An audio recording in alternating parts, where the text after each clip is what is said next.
Hey everybody, it's Jason Blaha here, and once again it is time for a dynamic effort bench press day. But a quick reminder for those of you who watch these videos, please remember to click like down below.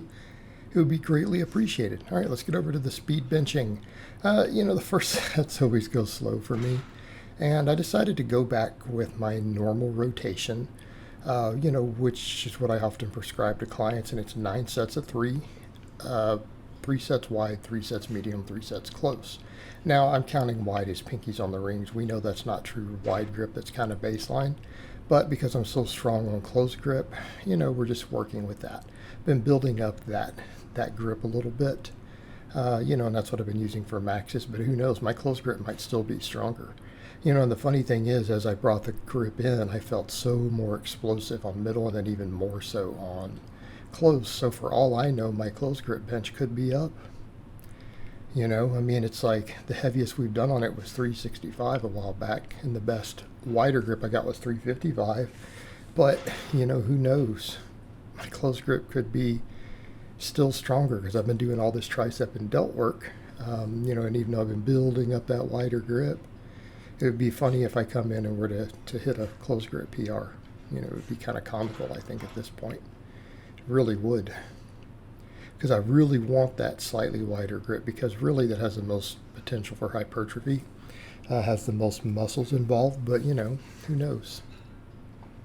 But they went well, and of course I did incline today just because I felt like it, but realistically, I think what I really need to do, because I realize I can do the same thing on my inverted rows, because as much as I love those dumbbell rows, I've noticed my abdominals are starting to cramp even when I do them, right? And I think it's because of just the overall volumes of core work and stuff I do in general, right? And I think because of all the other work and the reverse hypers and everything, for some reason my abs cramp a little if I'm not careful during training right now. So I'm like, well, inverted rows don't cause that. But I realize inverted rows are not only great, but I have all these barbells. I can rotate bars. Like I should probably just do inverted rows upper and lower days. I can change bars every time to avoid overuse and to deal with the higher volumes of doing that. Of course, the axle bar will give me some of the extra grip work. And I'm like, I noticed that even on the incline here, it always feels just a slight bit funny in my shoulders. When I do it, and we know overhead press is an issue, and it hasn't irritated them yet, but, I'm like, I love the incline because it really helps get you powerful out of the bottom of your bench, but so does any delt work, right? And why do we do incline? We do incline because it's a delt dominant bench press, right? It uses more delt than a flat bench, but I can do lots of extra delt work. So, I think for both of these slots on max effort and dynamic effort days, I could stick with mostly flat work and floor presses and just rotate bars and grips based upon where my weak links are, right? Like right now, I'm still slowest off the chest on the wide grip bench. Slowest right off the chest, which means we need more delt work. Well, what's the best delt flat benching? To use cambered bars of different types. Well, I have a cambered bar and a buffalo bar. Hey, I can do those. Closed grip helps to lock out the most. If we want more tricep, we can always use the various football bars. Floor pressing is better for mid-range, right? If you're weak, 4 or 5 inches off the chest. So it's maybe what I need to do. I also decided to work JM presses back in, because they do carry over a lot for me. Also, why this instead of the heavier focus on band press sounds, which I'm still doing, because the JM press is a lengthened position movement. That lengthened position is also where your triceps activate out of the bottom of a bench. All right, we talk about the medial head and the long head, but those are lockout. All right, that lengthening position works the long head.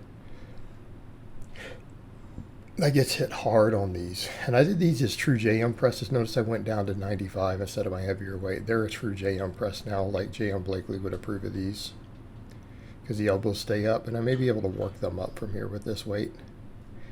But again, that lengthened position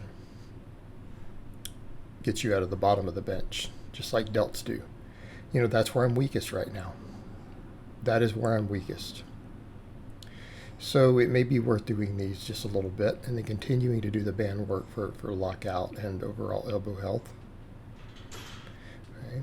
Just things to consider.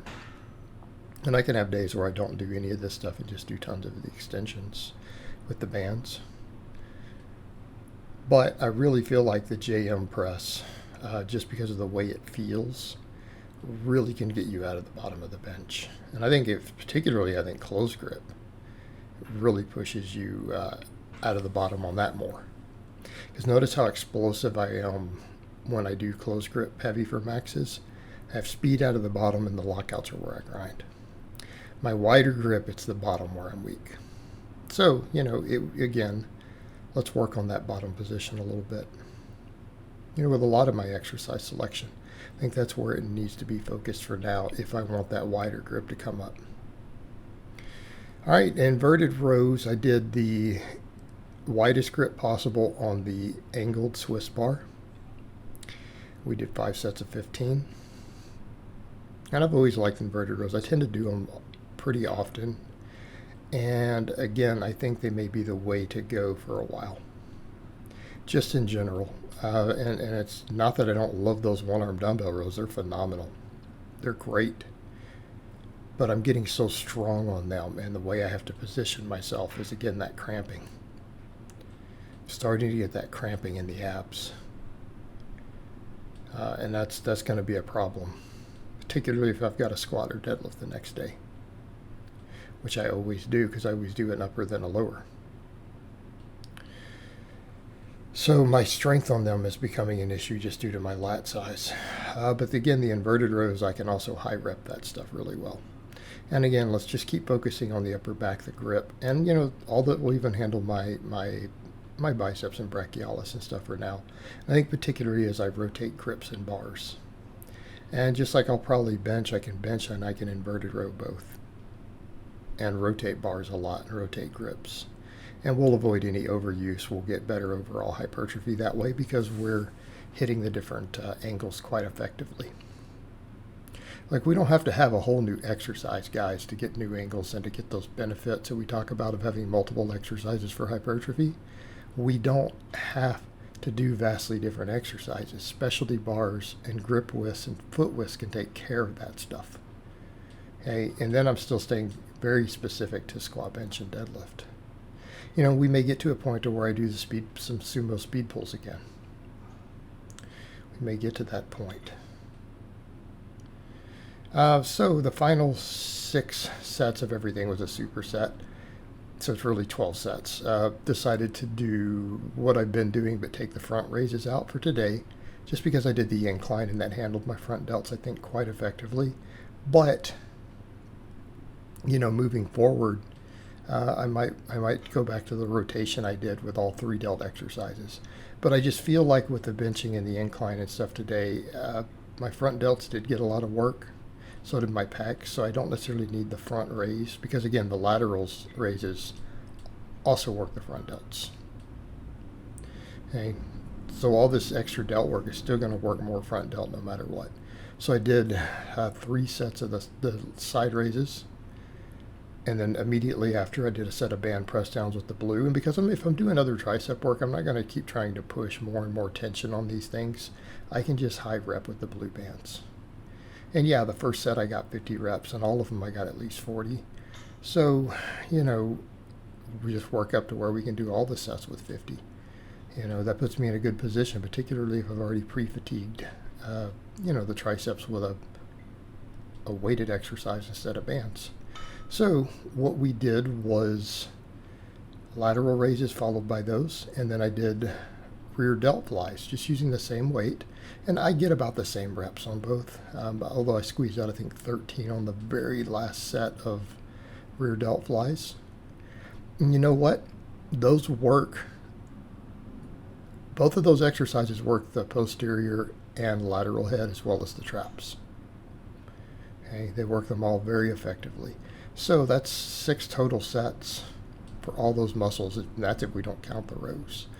I think we can count the rows personally. The data on even inverted rows shows it hits the side delts pretty hard, at least on EMG. And we know the rear delt's a primary mover. Traps are primary movers. So, arguably, I think we got 11 sets for side delts and rear delts and traps. It's a lot for one workout. It's a lot. I think we're good. I think we're good for the shoulder work.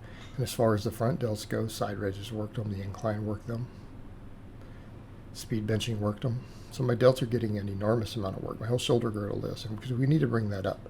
It's important for all three of my lifts right now. And again, this is scaling back a little bit on the band press downs, but even then it's 6 sets. That's a lot. It's a lot. It's just that we're used to me doing a little bit more. All right, guys, but that's really all I have to say on that today. I hope it's been informative, and I'll talk to you guys next time.